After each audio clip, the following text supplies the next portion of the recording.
Buterevu mukwano gwange oli ku Jika Media ensibuko ya mawulire.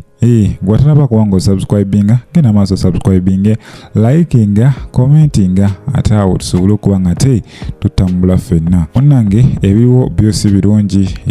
Kyategerekeseeko nga omuvubuka amanyiddwa nga Pressure ono nno nga abadde akola ku TikTok naye nga mwanatu ye alabika yakwatibwa poliisi. Kino nno kizze oluvannyuma lw'ono ateeberezebwa okuba nga ate abadde akola content ku mukutu ogwa TikTok wabula nga ye alabika abadde akontana n'amateeka. Munnange ono poliisi esobodde okuba nga ate emuzuula n'emunoonya ate n'emukwasaganya, wabula ekituufu ekikwasizza ono kyo kiringa ekitannaba kutegeerekeka. Ne of course report ekuva eri poliisi tenaba kuba nga ate efuluma. Ono akwatibwa na buli kimu kyonna kyabadde akozesa. Actually eyo ebanga computer misuse, wabula buli kimu asobodde okuba nga ate akwatibwa nakyo okonno nga kwe kuli essimu n'ebirala. Era ono kaseera katono nnyo atuusiddwa ku poliisi era nabuuzibwa lwaki akola byakola. Gwatamanyi mukulu Pressure osobola ogenda mu maaso ku TikTok yo n'onoonya erinnya Pressure ojja kuba nga ate omwerabirako gwe kennyini ate osobole n'okulaba content gw'abadde akola. Ateeberezebwa okuba nga asanga ye yamuviiriddeko kalumanywera. Awo nno wentegereza gwe mukwano gwange ali ku mukutu ogwa TikTok weegendereze munnange content gw'ofulumya. Bangi ennaku zino bazze bakwatibwa lwa content. Waliwo content gw'ofulumya nga mu butuufu teyeetaaga mu public, oluusi nga wansonyi teyeetaaga kulabibwa baana bato, naye abasajja abakulu bakagwa ensonyi bakwata content mwanattu ne bateeka ku mukutu ogwa TikTok. Ogenda kwesanga nga omugigi omuto gwonna gwononese, abaana bato baweddewo. Awo nno wembuliza gwe mukwano gwange omusango tuguteeke kwani, kubanga ogwo omusaayi omuto ate enkya gugenda okuggumiza ekibira, naye tegujja kusobola kuggumiza kibira nga ekibira kyonna kirimu enkonge, kirimu omuddo, kirimu ebinnya. Ojja kwesanga nga ensi iddako mu maaso awo ejja kuba nnyonoonefu nnyo.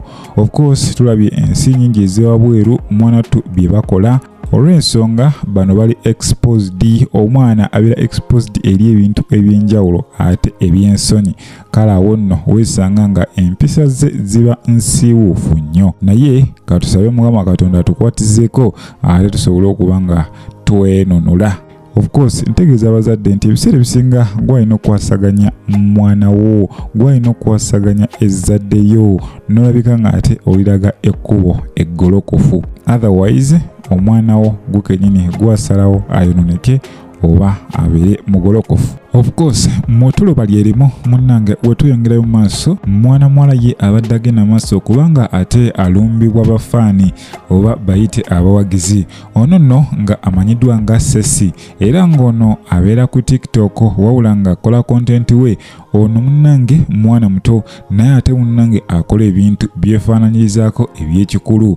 Munnange yadde biri bityo abangi bavuddeyo ne bavuma ne bajolonga, wabula omukyala Sheebah kalungi avuddeyo mwanattu nga ye ali ku sayidi y'omwana ono ng'agamba omwana mumuleke era n'amugamba n'amutegeeza agende mu maaso, wabanga alina ekitone agende mu maaso kubanga ennaku zino omwana asobola okulya ku kitone kye, omwana asobola okuliira ddala mu kitone kye, asobola otambula amawanga olw'ekitone kye. Tulabye bangi Anikansime, Salvador, bantu bangi nnyo ababasambi b'omupiira abatonotono babuuse bagenze mu mawanga lwa nsonga ya kitone. Kale Sheebah kalungi agamba omwana bamuleke bamwesonyiwe, naye ndowooza omwana yandikoze kyandikoze naye bamulage ekkubo ettuufu. Waliwo content bannange atasaana ku TikTok, bangi abamulaba, bangi aboonooneka. Wawula ye Sheebah agamba omwana tapowa agende mu maaso, wabanga azina mazina ge agende mu maaso kubanga ba Sheebah tubamanyi bulungi batandikira mu karaoke, batandikira mu kuzina. Now kati bali mu zibbangalu, balina ba bodyguard, balina buli kimu. Ssaawa zino Sheebah ye vice president wa federation empya. Ojja kwesanga ekyo ekintu ky'amaanyi nnyo gy'ali ng'omukyala. Kati no gwe amanyi omwana amanyiddwa nga Ceci, oli wadde mbogenda mu comment section nompa endowooza yo. Golowooza omwana ono agende maaso n'okola content afaananako watyo oba ateeka obulabe mu baana abato abatamanyi kyakola bw'atyo agenda mu maaso n'okubalaga nti basobola? Can you imagine omwana omuto okubanga ate akola makeup, asiiga emimwa, ebintu ebifaananako we bityo? Ojja kwesanga n'abaana abalala babikopye oisange nga eggwanga lyonoonese.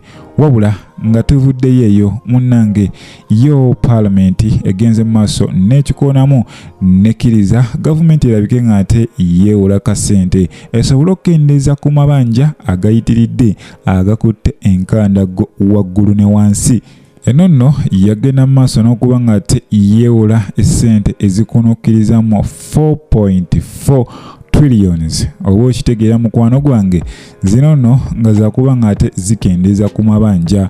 Tukimanye bulungi ennaku zino bitongole byonna ebisinga bizze byekalakaasa nsonga ya musaala, wabula nga gavumenti naye ebadde egamba terinaawo bulungi kasente kati, wabula bagumiikirizeeko ensonga yaabwe ejja kuba nga etunulwamu.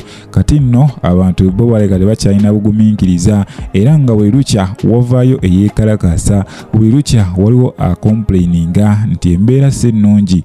Wabula gavumenti ezze n'ekiteeso erabike nga ate yeewola essente ezikunukkiriza mu 4.4 trillions erabike nga ekola ku mabanja gano.